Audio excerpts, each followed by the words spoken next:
A very good morning, everyone, and thank you for tuning in to the Sandton Amateur Radio Club News Bulletin on this Mother's Day Sunday morning, the 11th of May 2025. You are listening to the club station of the Sandton Amateur Radio Club, ZS6STN, which is operated today from the Shack of Richard, ZS6STN in Kensington, Johannesburg.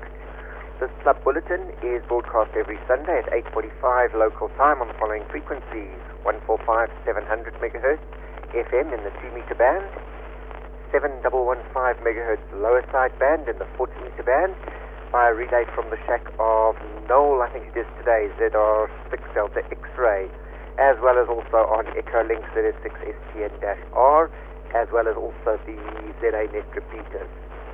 So for those of you who may miss the bulletin, the recordings are uploaded to the club's YouTube channel on youtube.com/ZS6STN, together with the recordings of the club's Power Hour Tech Talks as well.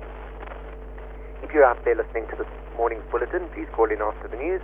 It's great to know who's out there listening, so please call in, and if you don't want to have a chat, just give your call sign and say not coming back. There will be 2 opportunities for call-ins. Firstly, after club birthdays, there will be an opportunity to call in and provide club news or information on any related activities. And secondly, at the end of the bulletin, there is an opportunity for a general call-in on HF and 2 meters, which is our regular Sunday morning net and swap shop. In the agenda for the bulletin today, club birthdays and club news. There is no SARL news today, unfortunately, as neither I nor the other news readers can find it online. So if you do have a link to today's SARL bulletin, please give me a shout in a minute. Then there is a special topic of interest today, which is also rather short, so we're in for a short news bulletin today. Now it's time to move on to members' birthdays. Last week we celebrated the birthdays of John, ZS6FRA, Wally, ZS6WLY, and Matthew, ZS6MDV. Today, Ewald Taljar, ZS6 Echo Tango, celebrates his birthday. Congratulations and best wishes to you all on your birthdays. And now some club news. The RAE was held yesterday, and I'm sure we're all excited to welcome the new hams on the air. From my side, we are looking for new news bulletin readers. As a club, we have a fantastic team that works together to ensure that the news is read and relayed on 40 meters, and the recording is uploaded to the club YouTube channel, as mentioned, for those who miss it in the morning. Many of our team have been involved for years and some are taking a break, so we would really appreciate some new volunteers. The more readers we have, the less often you are rostered, and as the pool of readers declines, it puts more pressure on the remaining volunteers. So if you would like to get involved or even just give it a try once, please do get in touch with me using the email committee@zs6stn.org.za. Does anyone else have any club news or news that may be of interest to those on frequency, or perhaps a link to that elusive SARL news bulletin? Please call in now. ZS6STN is now listening. Right, nothing heard at the moment. Unfortunately, as I mentioned, there's no SARL bulletin today, but there are some upcoming events taken from a recent bulletin. Yesterday, obviously, was the May RAE, and yesterday and today is the Mills on the Air event. So you might hear some interesting call-outs from mill sites around the country and the world. Today is also Mother's Day, and then on the 14th is the early morning coffee QSO party. Then next weekend, the 16th to the 18th of May, is the SARL National Convention and the Dayton Hamvention as well. The SARL National Convention will be held in Pretoria, and there are lots of events happening over the weekend, including the awards dinner on Saturday evening. There's the ATM, I think, on Saturday morning, and also a swap shop flea market through the day on Saturday. We will be having a table there, so please come along and support us, and perhaps help the other volunteers by manning the table for a few minutes, so we can go off and have a break and grab a snack or whatever. So that is on next weekend. Right, today's topic of interest. If you just hold on a sec while I reset this timeout timer. Richard, ZS6 Delta X-ray. I've got a news. I can read it for you if you want me to. Just come back to me and let me know. This is ZS6TX standing by. No, ZS6 Delta X-ray. I think that could be great. If you do have a copy of that news, if you don't mind reading it, I would really appreciate that. Thank you very much. Over to you, ZS6STN. Back to ZS6 Delta X-ray. Thank you very much.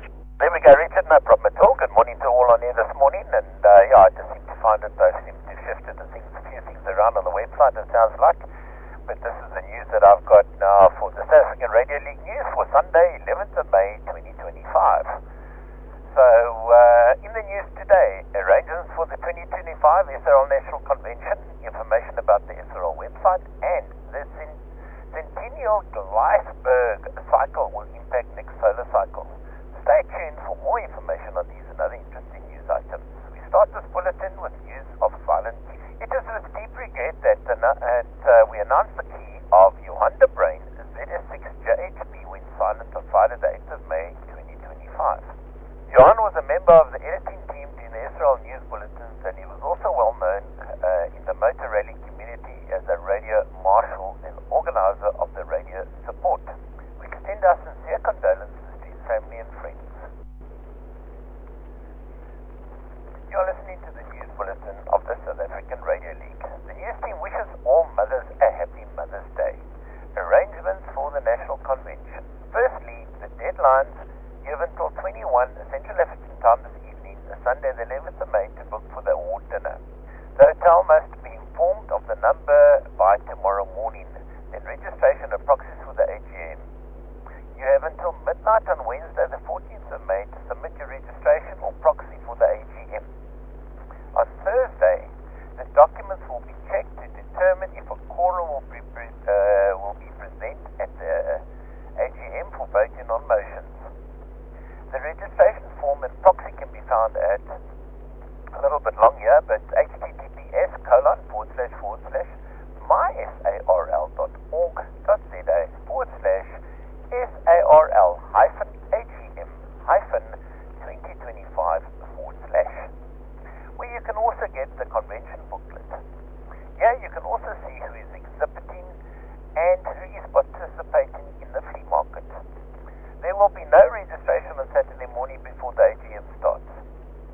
Register by midnight on Wednesday. The AGM will start at 8:30 on Saturday morning, the 17th of May. There will be coffee and tea before the time. It is estimated that the AGM will continue until about 10:30. After the closure of the AGM, the mega flea market and displays will commence. The awards dinner is scheduled for 18:30 for 1900 hours at the hotel, and dress is smart casual for the 100th anniversary dinner. The guest speaker for the evening is Gary Immelman, ZS6YI, and of course there is a handing over of the various awards. See you at the National Convention. Information about the SRL website. As many of you are aware, the SRL.org.za was victim of a cyber attack that resulted in lots of spam emails. This was first indicated that our system had been breached. In response to this, we shut down the website and certain mail services while the breach was investigated. During the investigation, it came to light that there were also other attempts to attack the system that included possible exfiltration of members' names, email, and SRL passwords. Considering this, Council was advised not to resurrect the old SRL.org.za server, but rather redirect to the new website that has a far better security because it is deployed on an up-to-date and a security patch system with the necessary security enhancements. This was done in the best interest of all members. To ensure us to interact, we switched sites without warning, and we apologize for this, but it wasn't necessary. We are in the process of migrating pertinent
otherwise the work, so please be patient. You are listening to the news bulletin of the South African Radio League. SRL Communication Mailing List.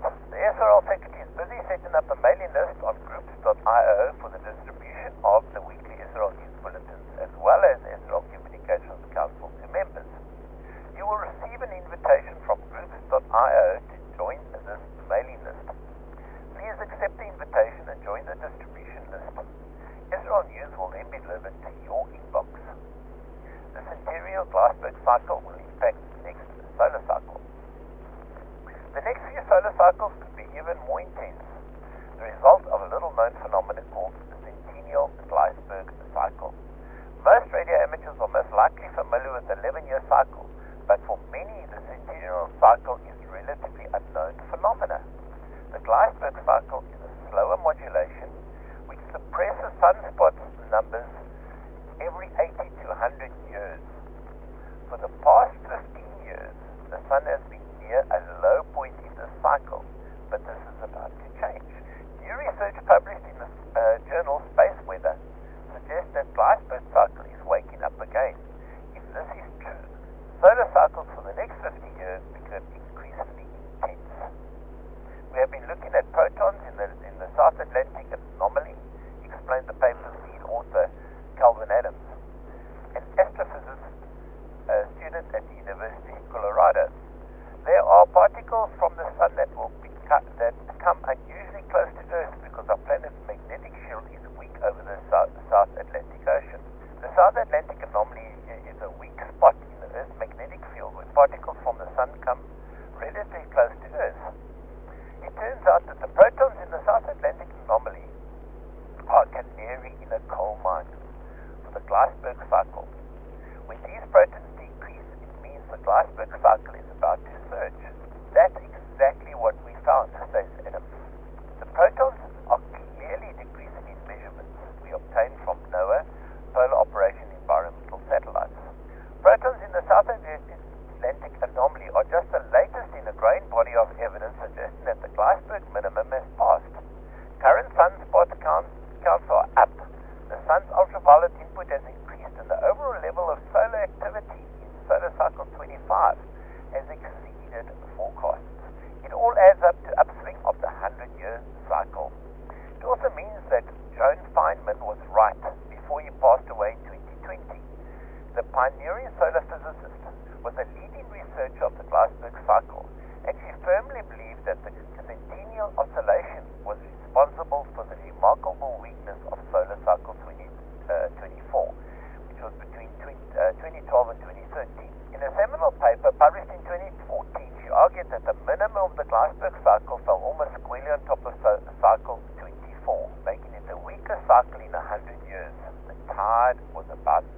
The resurgence of the Glassberg cycle make a clear prediction of the future.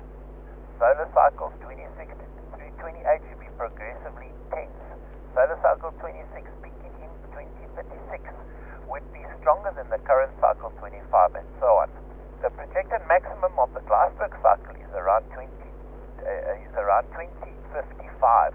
I won't be around then, but yeah, aligning more or less with solar cycle 28. The cycle should be quite intense. It is not clear how many, contest news. Let's move on to contest news. It's not clear how many logs were received for the second log of the SRL Saturday 40-meter club contest held on Saturday, the 26th of April. Let's have a look at the results. First, West Rand ARC, 1,109 points.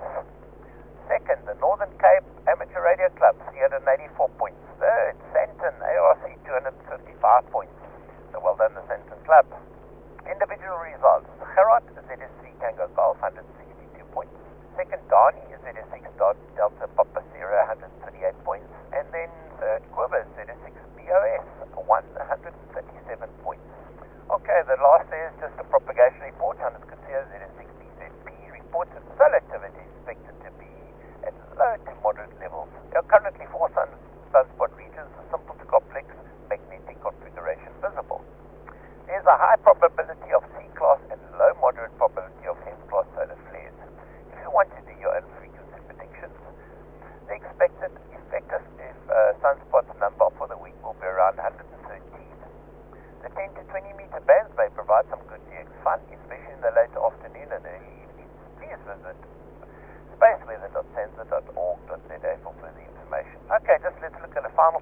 get back to you with just the diary of events. I'm not going to do a recap bulletin afterwards, but the diary events today is Mother's Day, of course. 14th of May, the early morning coffee QSO party. 16th to 18th May, the SRL National Convention and the Dayton Hamvention. 17th of May, World Telecommunication Day. 18th May, ZS6 QSO party. 20th of May, the SRL turns 100 and the ZS Amateur Radio Day. 21st May, the SRL Wednesday 80-meter club contest. Okay, I think that concludes our bulletin and for this morning. So, Richard, hopefully that helps you. Yeah, it sounds like the sunspots, the sun cycles are going to turn for us, and hopefully we'll get all those international contacts and we can work towards Honours Award. So, there we go. Okay, that's all from my side this morning. And just lastly, thank you very much to all of those. We did the RAE yesterday, was run yesterday. And just like to thank all of those invigilators, the HFSSs, and all of those people that have worked so hard to make this very, very important event, and which is the lifeblood of the South African Radio League, and to get as many members in as possible. And so really I'd just like to thank all of those clubs and all those individuals who have put the effort in. I know sometimes it's not a thankful job, so it's really. But yeah, thank you from my side, and that's all from me. Richard, I'll take over the 40. If you want me to do the 40-meter relay a little bit later, I'll be standing by. So back over to you, ZS6STN from ZR6 Delta X-ray. Thanks very much for that, Noel. Really appreciate you stepping in with the bulletin there. Very interesting news bulletin about the sunspot cycles there. And yeah, if I can just echo what Noel says, a big thank you to all the invigilators and everyone involved in the RAE, in particular to Noel, and I think Gail helps a lot there as well, with the marking of the papers. Noel, I know you've got a very busy weekend. Everyone's got high expectations for you to get the results out very soon. And Noel and Gail normally get the results out within about a week, so they do a fantastic job getting papers in from all around the country and getting them marked and results calculated and out to the new students. And we're hoping that next weekend, maybe next Sunday, we will have some new hams on the air to join us for listening to the Sandton News Bulletin. But no, yes, thank you very much for that. I'm going to move on now to a brief topic of interest. Today's article was published recently in the Top Auto website, and I saw it on my broadband, and I thought it was of interest. It's about the South African man who created the speed trap gun. South African inventor Henry Johnson was credited for creating the world's first radar-based speed gun back in 1992. I actually thought they'd been around for longer than that, but in any case. Born in the Western Cape, Johnson attended the school in the picturesque town of Somerset West, after which he went to Stellenbosch University to study electrical and electronics engineering. Graduating with a bachelor's in 1981 and a master's in 1983, Johnson clearly showed potential from an early age. Straight out of university, he went to work for the Institute of Maritime Technology. Here he developed radar and sonar sensing systems, mostly for the South African Navy, which would play an integral part in the invention that made him famous. Johnson spent a total of 4 years and 2 months at the Institute, during which he developed radar technology that could measure the speed and ballistics of in-flight objects, setting the stage for what was to come. The year 1987 came round, and Johnson realized that his invention could have real-world applications outside of the Navy. However, it was not law enforcement he was thinking of, but sports. He established an engineering firm in Stellenbosch, Electronic Development House, EDH, where he provided a variety of services focusing on many sectors, including sports. First device to gain notoriety was the Speedball from 1982, which employed Doppler radar technology to accurately measure the speed and angles of cricket balls. This device is placed at both ends of the cricket ground and records the location and angle of the flying ball every 1/1000th of a second. It was unveiled at the Oval in England during the 1999 Cricket World Cup and has been used in tournaments around the world ever since. Johnson subsequently applied his tradecraft to other sports, including tennis, and created the world's first three-dimensional tennis serve speed measuring device, the racket radar. With the taste of success firmly ingrained in his psyche, Johnson kept expanding his business and eventually got into golf. In 2004, in fact, EDH developed the world-famous flight scope, which, like the racket radar, tracks golf balls in 3 dimensions. It broke barriers as the flight scope was an affordable alternative to the traditional launch monitors from the time. Where's Johnson today? Today, Johnson remains CEO and lead product developer of EDH and resides in Orlando, Florida in the United States. EDH specializes in the design, development, and manufacture of muzzle velocity radar systems for tactical and defense applications, test ranges, and forensics, as well as naval applications. As expected, however, not much is known of how his invention found its way into law enforcement arsenals around the world, as deals of this nature are usually kept quiet. What is known is that his company is an accredited supplier to Arms Corps, which was responsible for state equipment procurement during the 1980s, as well as defense procurement agencies in several countries. With his years of indirect working for the military, it's likely that he also built up a few valuable contacts in this industry. In the company history of flight scopes, it mentions that the first Doppler radar was delivered to defense customers in 1991, more or less around the same time he was credited for creating the speed trap gun. Regardless of how it happened over the years, Johnson's knowledge and expertise have helped bring hundreds of thousands of speedsters to book around the world. Aye. So, just a snippet of interest with a South African link there. Right. Thank you to everyone out there who was listening in and for your interest and participation this morning. We trust that you've enjoyed the bulletin. Please feel free to contribute ideas, comments, or any constructive criticism to info@ZS6STN.org.za. As always, thank you to the stations that assisted with relays, to Noel, and to those who contribute content from time to time, and also to Marius for recording the bulletin so we have a record of it. Please join us again next Sunday at 8:45 Central African Time for the regular bulletin of the Sandton Amateur Radio Club. This brings to a close the weekly club bulletin of Sandton Amateur Radio Club, ZS6STN, today operated by Richard, ZR6 Delta Echo. Thank you to all, and 7.3 ZS6STN now relinquishes all frequencies for general use.